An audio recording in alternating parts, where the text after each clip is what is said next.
Livraison d'avions de combat à l'Ukraine, l'Occident franchit le pas.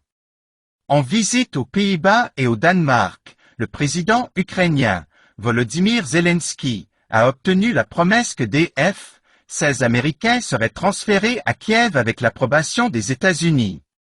Ce n'est que le début, s'est-il félicité. La rumeur courait depuis que le président ukrainien, Volodymyr Zelensky, avait évoqué, dans un message vidéo publié 2 jours plus tôt, de puissantes décisions à venir. Dimanche 20 août, les Pays-Bas et le Danemark ont officialisé la fourniture d'avions de combat américains F-16 à l'Ukraine.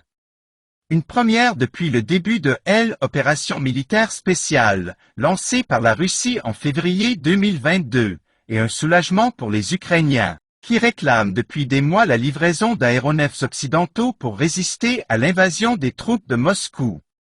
Les Pays-Bas et le Danemark s'engagent à transférer des F-16 à l'Ukraine une fois que les conditions d'un tel transfert seront remplies, a annoncé, dimanche après-midi, le Premier ministre néerlandais sortant, Mark Rutte, lors d'une visite surprise effectuée avec M. Zelensky sur une base aérienne militaire située près d'Eindhoven.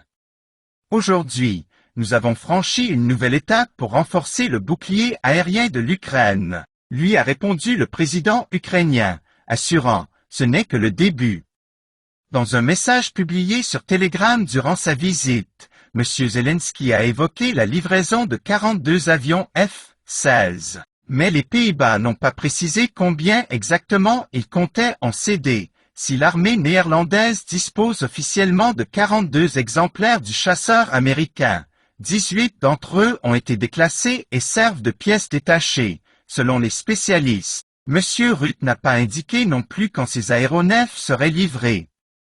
Un certain nombre de conditions préalables doivent d'abord être remplies, a précisé le ministère néerlandais de la Défense dans un communiqué, expliquant notamment que l'infrastructure des aéroports ukrainiens doit être adaptée et qu'un nombre suffisant d'Ukrainiens doivent être formés pour opérer les F-16.